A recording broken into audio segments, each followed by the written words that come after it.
All right. Hey, everybody out there on YouTube. This is Mike from Budget Goods and Gear Reviews, and you're watching The Right of the People. After my bout with the plague last week, I am back in the saddle and ready to ride. And here with me, I have Roll Call 219 and Jamil Swed. Roll Call, how you doing? Hey, how you doing today? Like I said, man, I'm over my bout with the plague. I can speak. I can breathe. It's good to be alive right now. How about you? I'm doing good. I've stayed away from the bug, and I am healthy. Outstanding. Oh, Night Strike, glad you could join us. Am I fashionably late? You are fashionably late. Absolutely right. All right. How's everything going today? Well, I had to put up the tree today. I had to go and do last-minute Christmas shopping during rush hour traffic. It was wonderful. When I say it was wonderful, it was the exact opposite. No sarcasm there, right? Yeah, sarcasm-free zone. Because FYI, if you've never been to Charleston, people can't drive. And I mean Charleston, South Carolina. I don't mean Charleston, West Virginia. Yeah. Because there's nothing in West Virginia. That's why my grandfather left West Virginia. Oh, yeah? Yeah. Jamil Swed with us. How you doing, sir? Hey, how you doing? I actually just I'm getting over my plague this week. It was bad. So I'm taking pills the size of Texas right now, and it doesn't feel good. But it feels good to be better, but I'm feeling good. And by the way, yeah, traffic sucks. I went out earlier today to do some last minute stuff, and oh my God, I almost got run over 3 or 4 times. Whereabouts are you? I'm in Northwest Phoenix, and it was bad. Northwest Phoenix. Yeah, Northwest Phoenix. Now, when you get to like Mesa traffic, then you've gotten the traffic. Yeah, Mesa traffic sucks. I'm from Mesa. Oh, are you? Well, yeah, you're like caught on the 60 or the 202 or the 101 or any of those. I'm actually in Peoria, which is I know where Peoria is. Yeah, you know where Ben Avery is? I'm west of Ben Avery. You're out there in the sticks. Yeah, I can see the actually it's kind of funny. I can see the Luxor Tower from my house. So so it's pretty cool. I'm southeast Las Vegas. So but it's good. I mean, the weather's great. People are complaining about being cold. I'm wearing shorts. Give me a break. It's just the way it is. It was really cold here today. It was 70 degrees. Oh, Lord. Hey, believe it or not, in Ohio, it was in the 50s today. Well, now we're supposed to have snow tomorrow, but today it was all right. Well, here right now is 55 degrees. Oh, wham. You hear that? The world's smallest violin. Yeah, everybody's freezing out there. It was weird. I woke up this morning and somebody had put the heater in the house. I'm like, what? Why are you doing that? But yeah, it's just the way it is, man. People get, thin-blooded here. They don't get used to it. But then again, I'm the guy who was born in the Caribbean, so it's interesting. So how are things going out there? Outstanding. You out in the chat. Want to say hi to people who've been here. Louis Cipher, you've been out there for a while, since at least 6:45. So hello to you. RL, how you doing? Wheelchair Warrior, good to see you. Anybody else that's out there, type something in the chat. That way I know you're there on the YouTube side. I'm not sure how do I embed this over on the gun channel side so I can cast this over there too. Oh, good Lord. I haven't figured that out yet. Come on, it's not hard. Well, I'm somewhat illiterate when it comes to technology. Yes, I've realized that. Hey, look, I'm really illiterate myself too, so. Yeah. I know how it is. So what are we going to talk about tonight? All right. Well, tonight we got a couple things to talk about. I want to lead off by reading some excerpts from a piece from the Washington Free Beacon. Let me see if I can screen share this.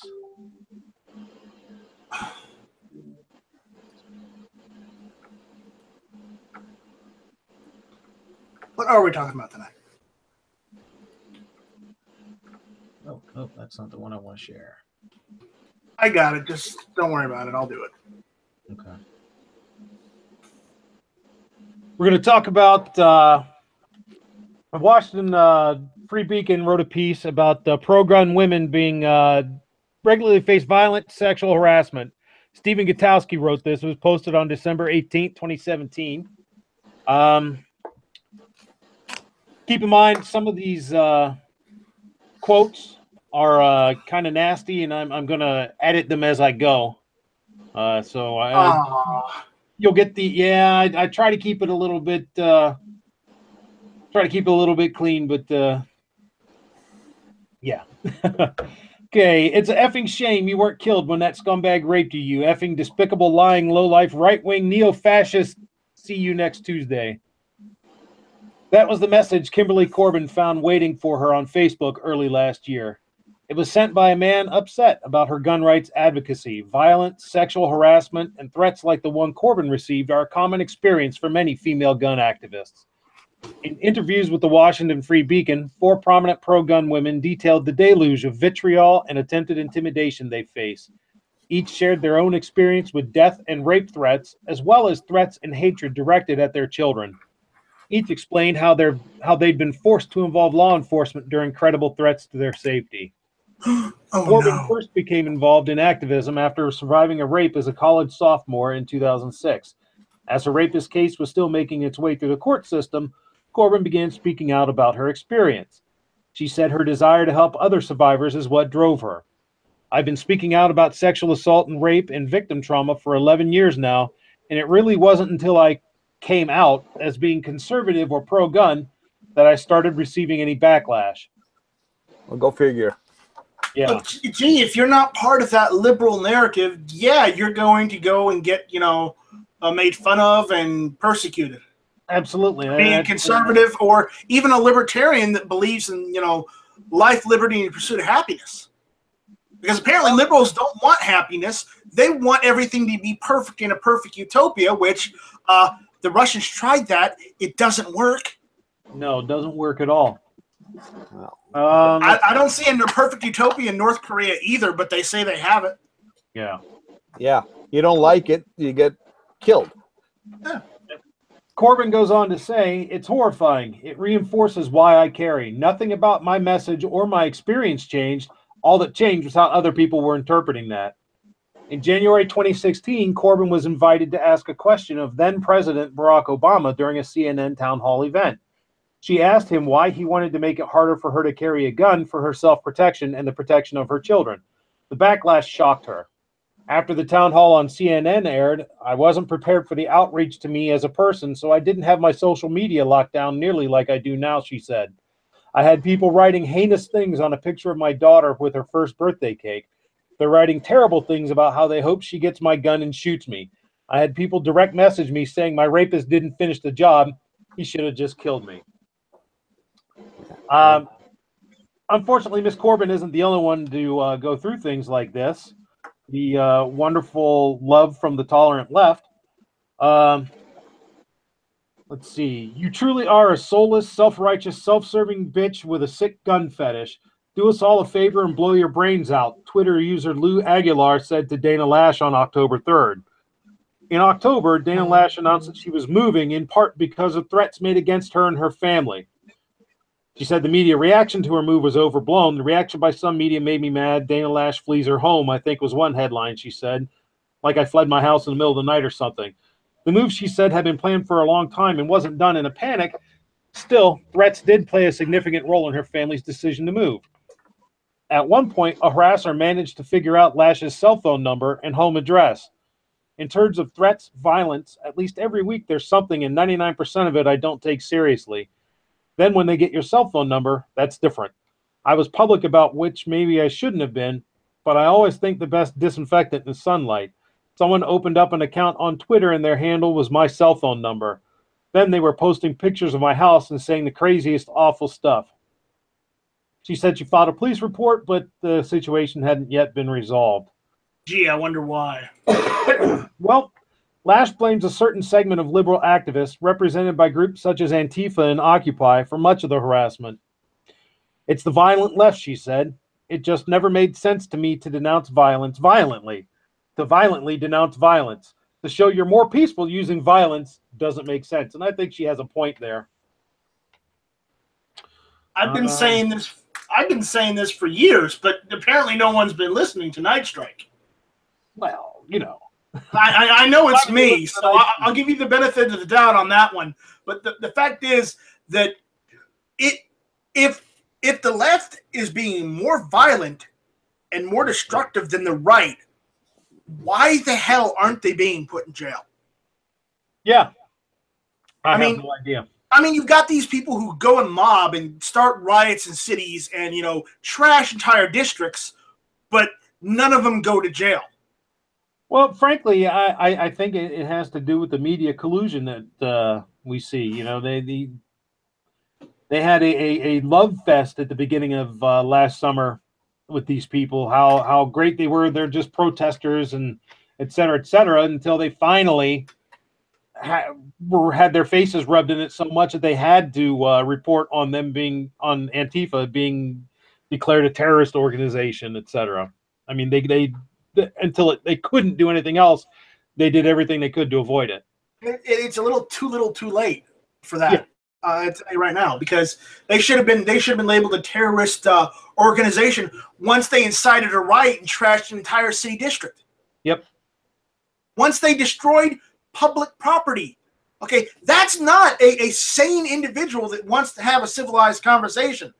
That's a nut job that wants anarchy and wants to destroy shit because they didn't get their way. Well, I guess the difference between a protester and a rioter is whether or not you agree with them. I mean, really, that's what it comes down to. The media apparently agreed. If I thought that it would help to riot against Antifa or the media, hell, I'd do it. Yeah. But it doesn't help. Nope. Rioting doesn't hurt anybody except the city you live in, to the people that own the businesses, the buildings that you destroy, the cars, the property you destroy. You hurt your fellow man by doing that in cities. And I don't support any of that. Maybe what they're really protesting against is inequality, LCD TVs, and Nike Jordans. That seems, because that seems to be the stores they're targeting to destroy there. Do they even make Jordans anymore? I thought he was retired. The kids that come into where I work all the time are constantly wearing Jordans. It seems to be still the shoe. I thought they would get rid of that because he's retired now. All right. Still wear them. Still the shoe du jour. It's the status symbol. Well, excuse me. They aren't the only two ladies going through this. Another wonderful guy said, "Stick that gun in your see you next Tuesday, bitch, and pull the trigger." Twitter user John T. McFarland said to Jen Jakes in September 2015. Jen Jakes, a visiting fellow with the Independent Women's Forum and editor-at-large for BreachBangClear.com, who has been recognized by the National Shooting Sports Foundation for her work promoting gun safety, said she's often stunned by the hypocrisy of the harassers and thinks online anonymity enables their behavior. "I've heard a lot of 'do us all a favor and swallow your gun,'" she said. "It's just so bad. The thing is, they all claim to be against gun violence. They all claim to be the tolerant left, but they're literally the most violent, heinous people out there. I'm sure a lot of it is that they're hiding behind a computer screen." After Bob Owens, a respected gun writer who worked closely with Jakes at BearingArms.com, took his own life in May, Jakes said that she received a wave of harassment. While most reacted to Owens' passing with grace and compassion, a group of gun control activists reacted by tormenting his friends and family through vile messages on Twitter and Facebook. Jake said some even encouraged her to kill herself. After Bob died, people would be like, "One down, one to go," she said. How could you say that to anyone? You know, again, it comes back down to this disconnect that the left seems to have. You know, they'll denounce violence, they'll denounce intolerance, they'll denounce not accepting other people's views until it's something they disagree with, and then the gloves come off, and they're like rabid weasels. What I don't understand is, you know, with all the censoring going on the internet, how is Twitter and Facebook, how are they not banning these people? I mean, they're banning us for showing a firearm or shooting a firearm or showing how to take apart a firearm, but they're not going to ban somebody or cut their access off to an internet when they post death threats and obscenity, things like that. It makes no sense. Well, again, it comes down to what you agree with. Well, it's simple The as they people have. running these companies seem to agree with it. Well, they have a bias, an agenda, and a narrative to push. And as long as they agree with you, they'll let you go and let you go on and on and on. So that's the problem. I'm no longer surprised at the fact that the left continuously does that. They'll point fingers at everybody, and at the end of the day, everything they did is still acceptable to them. Exactly right. I stopped being surprised a long time ago, and that's why in certain cases I'll say, no, don't give them anything. Don't compromise, because they will stab you in the back. Yep. Democrats, liberals, anybody on the left, they will stab you in the back to say you're doing wrong, and they'll be doing the exact same thing behind your back. Yep. I don't trust them at all. Neither do I. Well, you know, they've demonstrated that they can't be trusted. Though the problem is those that say they're conservative lately have proven that, you know, at least a quarter of them, and I'm saying I'm being conservative with that number, at least a quarter of them are actually rhinos and aren't even, you know, as conservatives as they say they are, because they've been jumping ship to help the left with trying to put bans and that fixed Nick stuff into play. Yeah. With that, well, that's a whole nother conversation entirely. The fixed nicks being added to that. I mean, but yeah, I understand what you're saying. You know, I have a friend who tells me that all of them, they're really the same. All they are is just two sides of the same coin, and you know, I have to agree with it. You know, I've heard it said. So I listen to Armed American Radio, and Mark Walters has a guest on there. I believe it's Neil McCabe, who says that there's two parties. There's the party of Washington and the party of not Washington, and all of us are the party of not Washington, and the party of Washington only cares about the party of Washington, and I have to agree with that. I'm totally on board with you when it comes to that, because even though it's a two-sided party, and it shouldn't be a two-sided party, it should be a two-sided party looking out for the people, no matter what their agendas or personal biases are. It should be everything they do, everything that comes to them should be in the best interest of the people. And as we all know, that's not the case these days. So I'm starting my own party. I call it the Shall Not Be Infringed Party. So everybody join up. I'm in. The Shall Not Be Infringed Party.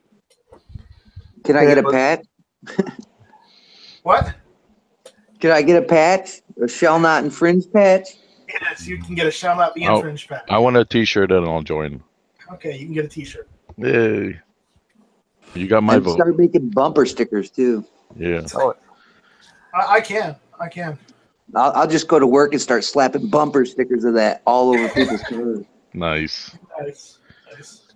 One I'm a thing rebel. that this article continues to go on to say, and I'm not gonna completely read the piece, but there is Matt Vespa there.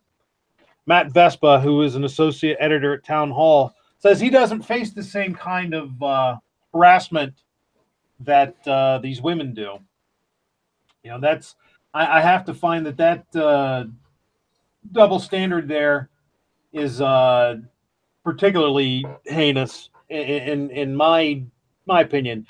You know, the left constantly decries the right as being anti-woman and being misogynist and whatnot. Yet, excuse me. Yet, whenever a woman doesn't do something that they agree with, they attack her in the worst way. Correct. This is why, you know, I have to make a confession. Years ago, when I was 18 and didn't really know any better, I voted for Bill Clinton. I voted Democrat. Oh, For shame! Yes, I did. But it was we have to during take your gun card away. It was during his presidency that I really started paying attention to politics, and I saw the hypocrisy on the left. You know, they would say one thing on with their left hand, you know, on the left, and then on the right they would do something completely different. And I tend to be a person that likes consistency. I like someone that if they say, "Hey, I don't believe this. I think this is wrong," then their actions should show that they believe this is wrong. And the left constantly, time and time again. No, Louis, I did not wear a blue dress and get a stogie. That was reserved for other people. Thank you. But don't get so defensive. He didn't say your name, Night Strike. No, but he was implying. Well, if the dress fits. Oh, I knew that one was coming.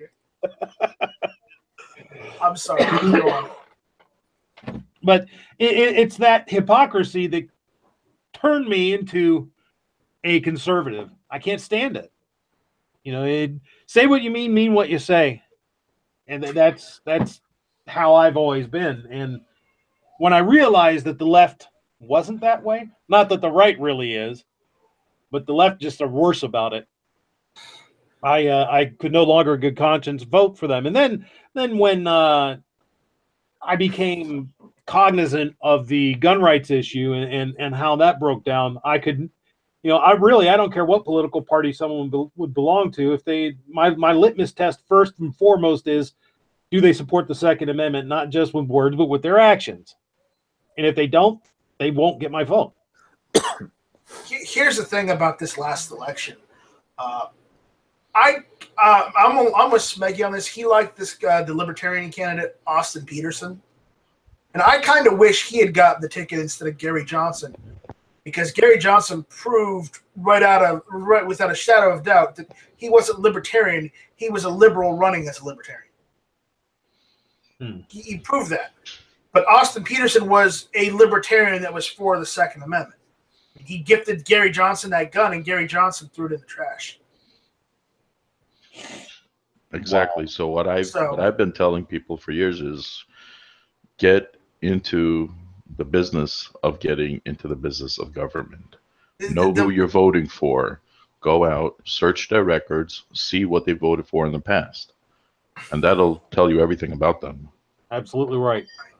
And the problem we run into right now is when we vote for either party, we have to vote for the lesser two evils. And unfortunately, right now, the way the leanings are, the conservatives are the lesser of the two evils, but they're not necessarily the right fit for our rights. The people in general, yeah. The people. They don't necessarily represent the people. They just don't want to take everything away like the left and make it all, we have to have everything be equality, and we need socialized medicine. And well, whatever it is that they want, it's definitely not for the people. And people, the citizens of the republic, need to let their representatives know. And they need to go hard at it. But people don't do that. People just sit on the sidelines. Because people don't care. They figure they've elected those people that they're going to do their jobs like they're supposed to. Unfortunately, that these people that get elected, they have their own agendas they have their own ideas, and Well, they these days- they rarely listen to the single individual, because unless it's like, unless it's like a million individuals telling them you need to do this, they won't listen, because unfortunately you're only one person out of millions of constituents, and they don't care about the individual. They only care about what the group wants. Well, sadly, as we've seen, And sometimes they don't even do that. well, sadly, as we've seen this past year, your representatives aren't even doing that. Exactly. Because your party, what you vote on, is supposed to represent your wants, your needs, your whatever you want to call it. And we see that they're not representing it. However they go about it, they're really not representing it at all these days. And another thing is a lot of these representatives are out of touch with reality, one, and two, they're out of touch with technology. Well, they're not out of touch with technology. No, You no, have they to are, remember.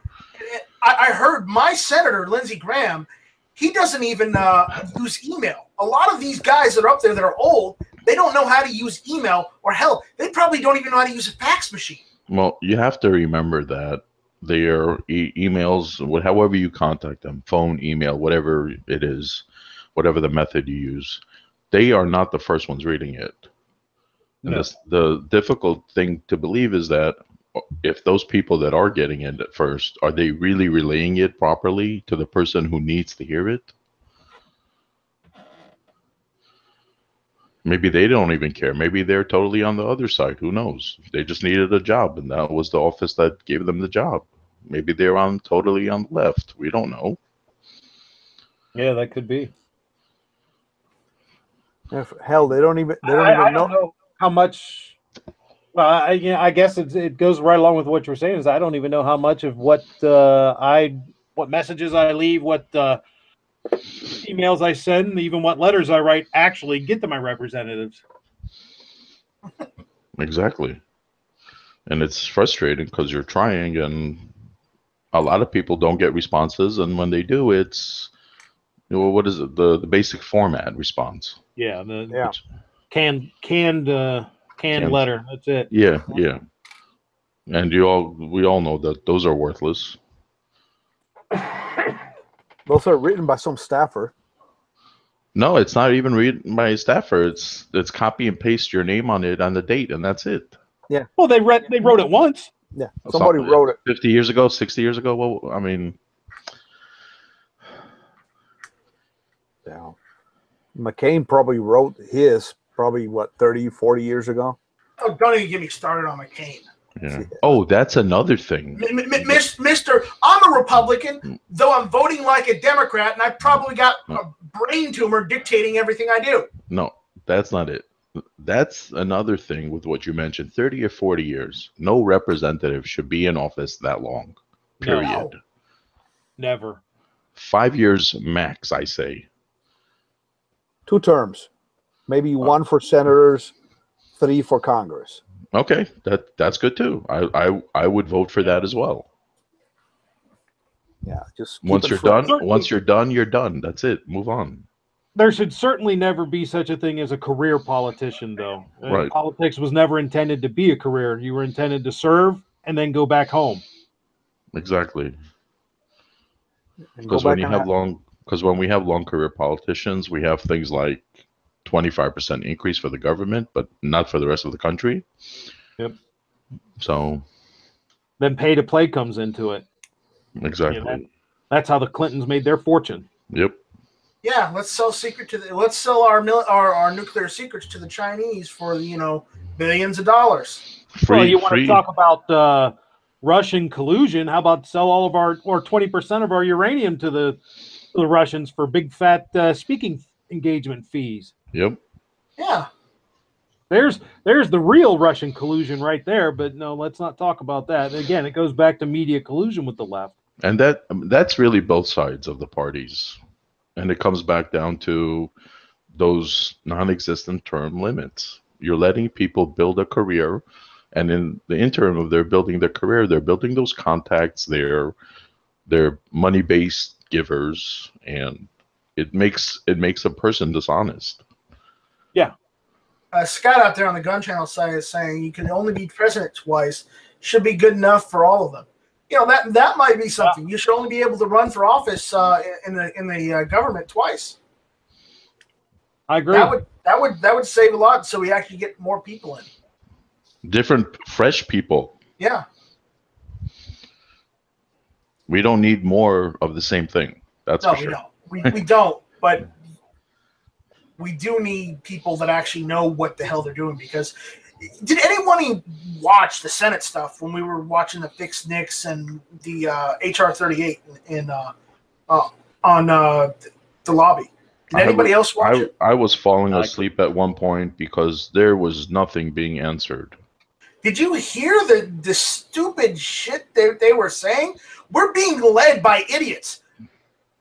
Plain and simple. These guys don't know what the hell they're talking about, what the hell the laws are, and they don't understand how their own government works, let alone their own state. And here's what's frightening about that. At least 51% of the people in their districts voted for them. Yep. That's what's frightening. Yep. That's the problem. It's not them. It's people who vote for them. Exactly. And if we the people allow that to continue, we're going to continue to get career corrupt politicians. I'm sorry for going off on a tangent, but Budget. I'm just especially pissed off today. It's quite all right. You know, that's part of what I like about this format is it's a conversation and it's organic, and sometimes that you take a left turn. I'm not trying to take over your show or anything. I'm just angry today.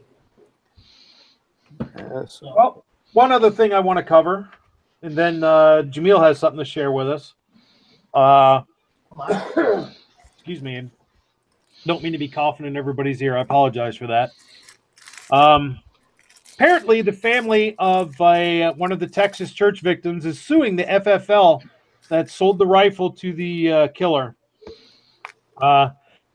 This is a piece by AWR Hawkins from December 15th. It says the family of 3 victims killed in the Texas church attack are suing the FFL, where the killer passed a background check to acquire his rifle.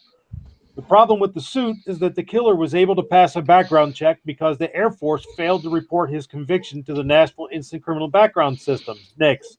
They're suing the wrong person. Yeah, correct. Seen in this light, the suit seeks to hold the FFL responsible for the mistakes made by bureaucrats within the armed forces. Moreover, the suit overlooks the fact that the FFL does not do the background check, the FBI does it. Review staff within the FBI look over the criminal history of a would-be gun buyer and either allow the purchase to go forward or deny the would-be buyer. According to the San Antonio Express News, the Ward and Lookingbill family filed their suit against Academy Sports and Outdoors, where the killer passed a federal background check. Joanne Ward and her daughters Emily Garcia and Brooke Ward were killed November 5th. Her 5-year-old stepson Rylan Ward was shot 5 times and remains in San Antonio Hospital. The suit seeks $25 million in damages. The suit claims the FFL should not have sold the killer a rifle because he used an out-of-state address on the background check form. However, it's perfectly legal to buy long guns across state lines. There is no federal residency requirement for rifle sales. National Shooting Sports Foundation Senior Vice President Larry Keene responded to the suit by tweeting, "Feel for the family, but this misguided lawsuit is why Congress passed the Protection of Lawful Commerce and Arms Act. Hillary wanted to repeal it." So I have to echo what Larry Keene said, is I do feel for the victims. You know, for their families, you know, that's particularly losing a child. That's something that you just don't come back from. You know, I lost a child back in last January, and it's almost a year now, and that still hits me really hard, particularly with the holidays coming up. So I can absolutely empathize and sympathize with what they're feeling. I'm sorry to hear that. Oh, thank you. Yeah, me too. Yeah. But, the fact is, they should be aiming their wrath I mean, I get the fact that they want to do something and they feel that somebody should pay for it. I understand completely. They're not directing it to the right people. Exactly. They are not directing it at the right people. Technically, they should be directing it to the FBI. And though the FBI, it's not their fault they didn't catch it either, because it wasn't reported to them. Technically, the Air Force is the one they should be going after. Exactly. That's exactly where it should be going. And frankly, it should be going at the individual who failed to do his duty and make that report. Yeah. That's the whole problem I see. I'm going into the fixed mix thing just a little bit. I know a lot of people are, oh, it's horrible. Oh, I'm not like that. I've read the bill over and over and over, and I can't find anything in it that's horrible. But I think it's unnecessary, because what needs to happen is not incentivize these state agencies and state governments to report what they should already be reporting. Right. The effort should be in hold people accountable for not doing their damn job. Correct. That's where I disagree with this. And you know, as far as this lawsuit goes, I don't anticipate that it's going to go anywhere, simply because of the Protection of Lawful Commerce and Arms Act. You know, it's against the law to sue them for this. Well, unfortunately, like Midnight says, if there was small FFL, it might put them out of business trying to defend themselves in the meantime. That's true. And that may be the point in the first place. Well, see, that's when the NRA should get involved. That's when the GOA should get involved. Instead of those guys sitting on the sidelines and watching this go down, this is when these giant organizations, which they claim to be, this is the time where they need to step up and they need to start, defending these FFLs. You know, the NRA isn't going to do anything.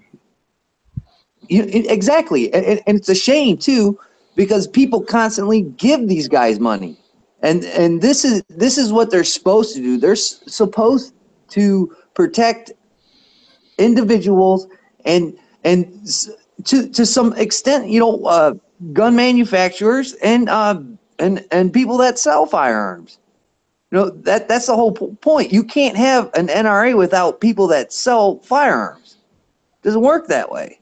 Yeah. And this is where they should step up and they should, take this on. But do you see them do anything? No, they're sitting back and counting the change in their pockets, and it's a shame. What I would like to see, is something along the lines of what the USCCA does as far as their insurance for the small gun shop owner. So that they could, you pay into it X amount a month or year or whatever, in case you get one of these frivolous, stupid lawsuits that is going to drive you bankrupt to try to defend against. That would be something that would be, you would think one of these larger organizations could put in place. But, of course, I'm not in the insurance game. I don't know how feasible that would be. But the USCCA seems to be doing that well for individuals. And which FFL is this? It's let me find. The USCCA is the United States Concealed Carry Association, and there's like an insurance that you buy. There's 3 different levels, and if you, God forbid, you have to use your firearm for self-defense, and you get sued or get indicted or something, they will send your lawyer a check for, the lowest grade is $50,000, and they will cover you for that. Yeah. They'll help. And who's the lawsuit against? The lawsuit that we're talking about is against Academy Sports and Outdoors. Now, aren't these the people where the Knicks people called them and said that you got to call over the phone now. You can't do anything over the computer because you sell too many firearms. I don't know. Because NEA had a little video about somebody who did that. The people from Knicks called them and told them they can't do stuff over the computer now, and they have to call it in. Wow. So if these are the same people, boy, they are sure getting pooped on. Absolutely. Yeah, no kidding. That's horrible. See, that's the problem. That's the problem. Everybody wants to make $1 out of 15 cents.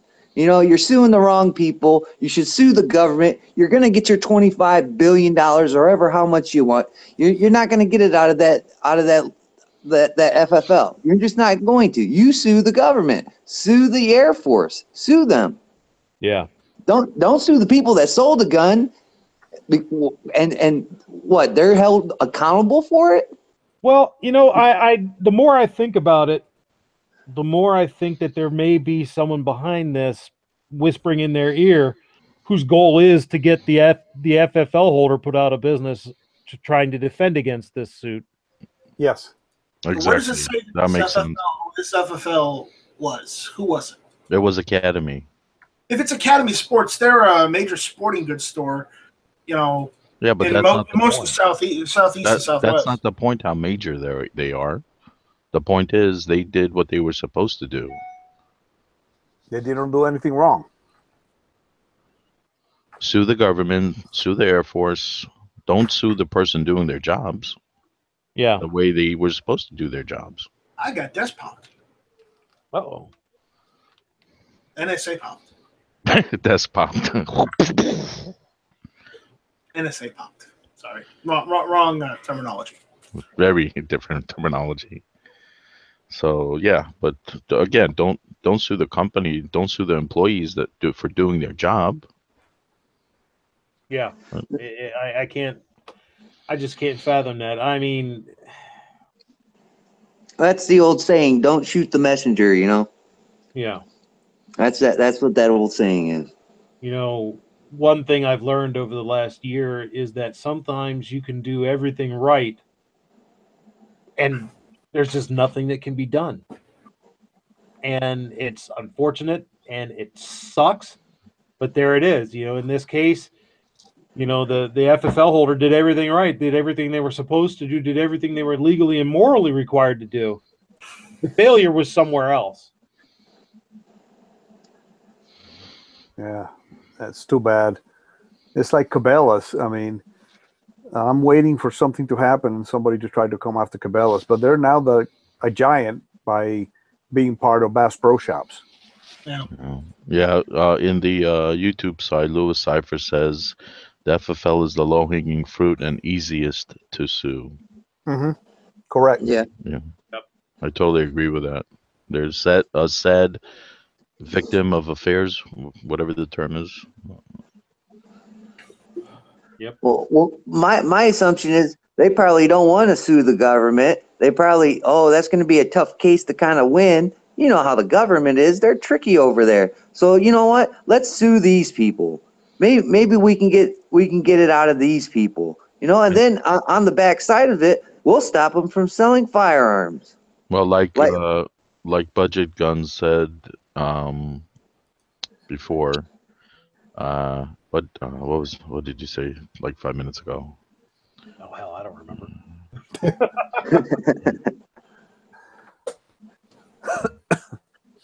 Well, you said something that runs into what Roll Call just said. No, I couldn't tell you. Again, they'll whatever they will try to find the easiest target, and someone in their ear will be whispering what they should be doing. Yep. And they're not telling them the right thing to do, based on their feelings. So. Yep. As unfortunate as it is. Well. Yep. Well, I hope that justice will prevail in this, and the suit will get dismissed. But you know, that'll depend on what the judge wants to do, whether the judge is an activist or not. Correct, and that's the problem. Yes, absolutely. Yeah, judges out there who are allowing frivolous suits to go on and wasting the people's money, and you know, judges that are making decisions based on feelings instead of the letter of the law. Yep, oh, absolutely. Gee, that's never happened. What's the point of being a judge if you're not gonna, judge on, make your decision based on the letter of the law? They're not being judges. They're not being political judges, then. appointees. They're political appointees. Yeah, they're choosing a side. They're And as someone's a judge, you're henchman. supposed to be impartial. You're not supposed to choose a side. No, Well, most judges these days are henchmen. Yeah. One thing you're absolutely not supposed to be is an activist in a black robe. Period. Yep, and that's what they're doing. You're supposed to be an impartial trier of the facts. And unfortunately, there's not a lot of that anymore. And you're supposed to make decisions towards under the letter of the law with the facts laid out. But do they do that? No, they're not. They're not. It depends on the judge. I know some that are men and women of integrity. Fortunately, in my local court system that I work with, they're pretty good people. But well, except for one, there's one that's a real jerk. But my brother. but other than him, Wait! Say that a little louder. So there's one that's a real jerk. That's my little brother. Oh, Other than him, we need to point him out and tell everybody to, if they ever get him as a judge, ask for a different judge because he's not impartial to the trial. Yeah, that's right. Give him some trouble. He's a good one. They're all good around here that I've dealt with anyway. But anyhow, go ahead and close that one out. Jamil has something that's pretty exciting to share with us. Okay, folks. Go ahead. Hey, Turn it over to you. Well, today Ruger announced the Security 9. It's a 9mm. I mean, lighting sucks in here. I apologize. It's a 9mm double stack, 15 round, budget conscious 9mm pistol. MSRP they said is going to be about $350, but street value is going to be about $299. It is not a striker fired; it's a hammer fired, but it's like the way they described it is LCP2 on steroids. Basically, is the same trigger action as the LCP2. Has a hinge trigger like the LCP2. It has a thumb safety. Plastic front sight, plastic rear sight, just to keep the budget low, and the barrel is the same barrel as the LC9. Fits pretty good in my hands, and the MSRP, like I said, MS 350, and it's going to street value for about $299. So I might pick one up. This one is it's on the stores today. So you might go to the bigger stores and find it right now because the distributors got them last week, and they were shipped last week. And this pistol was supposed to come out on the 29th, but Ruger announced it on their website today. So, stop by it's called the Security 9, and like I said, it's really nice. I fired it first week in December up at Gunsight. Shot a bunch of ammo through it. I had it on my belt for 3 days and shot it and shot it and shot it. And I'm really happy with it. For the budget, for the price, this is a great little pistol that fits my hand really, really well. On the YouTube side, Midnight says he likes how guns are like drugs. They have a street value. Well, yeah, it's true. It's true. It has a street value of $299. Oh, and another thing, there's already holsters and mag pouches for it. Okay. Nice. Blade Tech has a holster for it. I have it outside in the garage. But yeah, they gave us a holster when they, gave us the guns. So they said, keep the holsters. We'll send you the guns later for further review. So I got mine last week and been fiddle farting with it. By next Friday, though, I will have another offering from Ruger. So I will be showing. So they have a couple of new things coming out. And for those out there in the internet world that have SIG P320 and have to go through all the nonsense from SIG of having to send it back and upgrades, Apex Tactical already has their upgraded triggers for it. I got this one back, and it drops the trigger pull back by 2 pounds. So nice. it's like $49 or something for the trigger. So it's feels really, really nice. And I added a little bit of trigger slick to it, which is like a Teflon paste on the trigger striker assembly, and it's super smooth. So that's another thing for those who, I'm doing a video on it here pretty soon on the new trigger from Apex. Outstanding. So now back to the Ruger. You mentioned in before we went live that there's someone planning to come out with aftermarket sights for it already. yes, I can't remember the name of the company. They told us there that they already had sent guns and specs to a sight manufacturing company. So I don't know who's going to be, whether it's going to be front and rear sights. I know guys at True Glow, and they're always communicating with gun companies trying to get things going. So I'm assuming that True Glow might have something coming up by SHOT Show. So awesome. There's going to be, like I said, there's holsters already for it. It has a pick rail too, so you can put your lights or accessories onto it. If you want to have, of course, if you want to piss off the left and USA Today, you can put a chainsaw on it. So just think about it.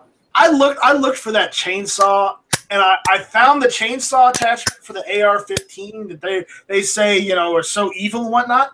The fact is, it cost more than the AR-15 costs. Yeah, it's like $800 or $900, and I'm like, I'm not paying $800 or $900 for a chainsaw attachment for my AR when my AR doesn't even cost more than like $5. Let's get our CCW first night strike, okay? Yeah. Okay, but you know what? The chainsaw thing, I had one 5 years ago for a photo shoot, and I have 5 stitches on the middle finger of my left hand to show for it. Okay, it does cut, and having to explain to the emergency room people that you cut your finger almost off with a zombie killing chainsaw was interesting. Yeah, I was the the talk of the ER that day, and people kept coming through my show off. Yeah, I know. It's a good thing my dentist has a sense of humor, because the next day my finger was throbbing and I was in the dentist chair, and she goes, "What's wrong?" Oh, well, yeah. Explain what happened. She goes, "I got some Novocaine here. Give me that finger," and just pumped it up full of Novocaine. It was great. Oh, that's good. Yeah, kept me from like dying, because it was really painful. But I'm cheap. I had my stitches pulled out in my kitchen table. Oh yeah, I've never went back in to have stitches out. Yeah, they have the stitch remover. It's not difficult. No, I know, but my buddy is a surgical tech at the same hospital, and he came over, bought him a hamburger, and he pulled my stitches in my living room. Yeah. The problem with that is it's very painful, because those are where your sensitive nerves are. Oh yeah. Your fingertips, your toes, certain other areas. Oh yeah. Don't go there. And the problem is, when they're so sensitive, like you said, you get that migraine instantly from the pain. Oh yeah, it really sucks. Well, yeah, guys, check out this Ruger. I think it's we all thought that it was a great price for a really good pistol. I think we're going to see this year at SHOT Show, there's going to be a lot of low-cost, budget-minded pistols out there. So, check it out. I think it's going to be, you're going to see no more $800, $900, $1,000 pistols. Everything's going to be under $400. Oh, good. That's right in my wheelhouse for my channel too. Yeah, $300. Nice. It's probably going to be what, $316 at the door in most places, $320. Yep. That's and the way that I would, talk to your people and our viewers is, think about it. You get a pistol for $300. You get a case of ammo for about $150, maybe, right? And spend the rest of the money that you're going to buy on another gun and buy some training, some really good training, proper training. That's a best use of your money. Yep, I agree. So train yourselves, learn the laws, take your CCW class. Even like us here in Arizona, we have constitutional concealed carry. I still took the class I still have my CCW. So I just, you know, it doesn't hurt to learn the law. So right. All right. I think we're going to go ahead and wrap things up. I just want to thank everybody out in the chat rooms for sticking around and, you know, watching the show here. This was a great, supposed to be third, but actually second broadcast here. I think that you know, you guys out there in the chat and you guys here on the panel, everybody did a really, you know, bang up job here. Any success for this is all on you guys. You know, I'm going to go through the panel here and kind of close it out. See if you guys have anything you want to plug. John? Hey, thanks for the invite. I apologize for the lateness. Oh, no problem. Glad to be here with you guys, and always enjoy the conversation. And I just want to wish everyone a safe, healthy, happy holiday season and a happy new year. And maybe we have more success in our endeavors. Absolutely right. Might Strike? You know what? I'm going to plug somebody else. I think Clover's doing his chat tonight because tonight is Friday. So check out Clover Chat's chat tonight. So, yeah. When is that? I believe that's it's either 9 or 10 Eastern. I think it's 10 Eastern. I don't know. Clover, you're out there in the chat. When is it?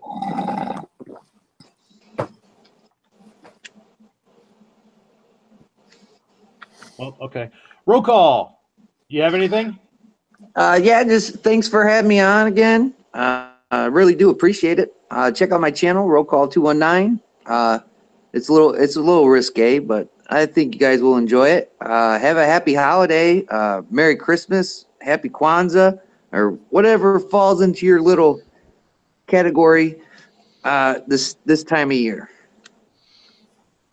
All right. Oh, Clover Tech says 10 Eastern. Yep, 10 Eastern. Outstanding.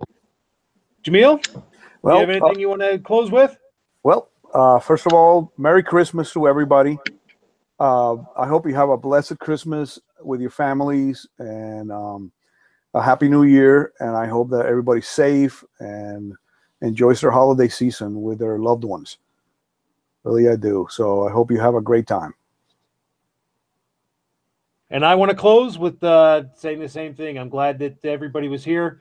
I really appreciate both the people watching in the chat and the guys here on the panel. I hope everybody has a Merry Christmas, Happy Hanukkah, Happy Kwanzaa, Merry Yule, whatever you celebrate. I hope you enjoy it. You know, come back next Friday, 7 p.m. Eastern for the Right of the People. And come be part of the conversation. Have a good one, guys. Good night.